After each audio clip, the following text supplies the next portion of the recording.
প্রখর রোদ আর তীব্র গরমের মধ্যেই ভ্যানে চড়ে ঘুরে ঘুরে সুস্বাদু কুলফি মালাই বিক্রি করেন এই ক্ষুদ্র উদ্যোক্তা। প্রতিদিন ফেরি করে 400 থেকে 500 পিস মালাই কুলফি বিক্রি করেন তিনি। এতে দিনে গড়ে 4 থেকে 5 হাজার টাকার বিক্রি হয়। এখন প্রতি মাসেই লাখ টাকার কুলফি আইসক্রিম বিক্রি করছেন এই কুলফিওয়ালা। বলছিলাম নওগাঁর বদলগাছি উপজেলার কোলা ইউনিয়নের কেশাইল গ্রামের বাসিন্দা বাবু মিয়ার কথা।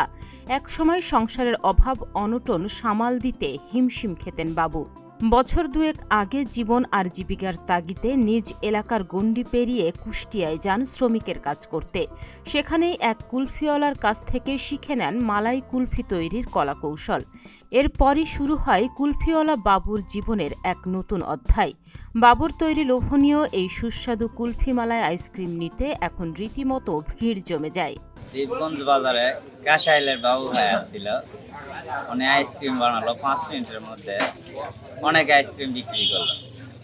এখানে আপেল নামে একটা দোকানদার ছিল, অনেক আইসক্রিম পাইকারি দিল, খুব সুস্বাদু। কুলফি তৈরির জন্য সকালে গরুর দুধ এলাকা থেকে সংগ্রহ করেন বাবু। দুপুর থেকে সন্ধ্যা পর্যন্ত সেই দুধ জ্বলতে থাকে। গাঢ় হয়ে গেলে সন্ধ্যার পর সেই দুধ কড়াইয়ে করে ঘরের ভেতরে রাখা হয়। সারা রাত ঠান্ডা হলে পরদিন সকালে তার ভেতরে চিনি, বাদাম, কিশমিশ, মশলা মেশানো হয়। বাবুর এই কাজে সহযোগিতা করেন তার সহধর্মিণী খাতুন। বাবু, আমার বাড়ি কেশাইল সর্দারপাড়া। আমি এই কুলফি আইসক্রিমের ব্যবসা গত 2 বছর ধরে করতেছি। আমার এই আইসক্রিম তৈরি করি আপনার গরুর দুধ, এলাচ, দারচিনি, লং, তেজপাতা, কাজু বাদাম, কাঠবাদাম, অন্যান্য ময় মশলা দিয়ে এই আইসক্রিম তৈরি করি। এই আইসক্রিম যারা খাইছে সকলেই বলছে ভালো। এখন যদি আপনারা সকলে মিলে খান তাহলে আমি এই আইসক্রিমটা আরো সুন্দর করে ভালো করে আপনাদেরকে খাওয়াইতে পারবো। দাম মাত্র 10 টাকা। আইসক্রিমের কি নাম? আইসক্রিমের নাম, অরিজিনাল নাম হলো দিলবাহার কাঠি কুলফি আইসক্রিম। কত বছর ধরে এই আইসক্রিমের ব্যবসা করেন? আমি গত বছর থেকে আইসক্রিমের ব্যবসা করতেছি 25,000 টাকা। সারাদিনে আল্লাহর রহমতে দিনপথ ভালোই যায়, ভালোভাবে বিক্রি হয়। 3,000 4,000 টাকার মাল বেশি। আইসক্রিম বিক্রি হয় কতগুলি? 3-4,000 মাল, 300-400 পিস মাল বিক্রি করি। এক সময়ে দরিদ্রতার কষাঘাতে জর্জরিত বাবু এখন কঠোর পরিশ্রম করে হয়েছেন একজন সফল উদ্যোক্তা। সেই সাথে তার তৈরি কুলফি আইসক্রিম নিজেই বিক্রি করছেন, স্বাবলম্বী হয়েছেন, এমনটাই জানান এই জনপ্রতিনিধি। আমি কোলা ইউনিয়নের কেশাইল ওয়ার্ডের জনপ্রতিনিধি মোহাম্মদ রফিকুল ইসলাম যাবো।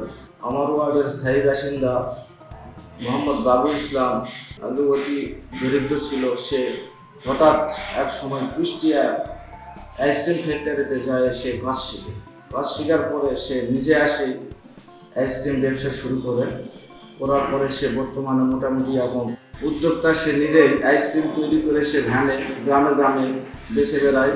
তো আমরা এই জন্য দোয়া করি সে যেন ভবিষ্যতে নিজে একটা ফ্যাক্টরি করে অনেক দূর আগে যেতে পারে। বাবুর স্বপ্ন একটা আইসক্রিম ফ্যাক্টরি তৈরি করার, কিন্তু এক্ষেত্রে ব্যবসার পরিধি বাড়াতে প্রয়োজন অনেক অর্থের। এ কাজে সরকারিভাবে পৃষ্ঠপোষকতা পেলে উদ্যোক্তা বাবুর বুক ভরা আশা আর আকাশ ছোঁয়া স্বপ্ন পূরণ হবে, এমনটাই জানান এলাকাবাসী। তাহনিয়া ইয়াসমিন, প্রতিদিনের বাংলাদেশ।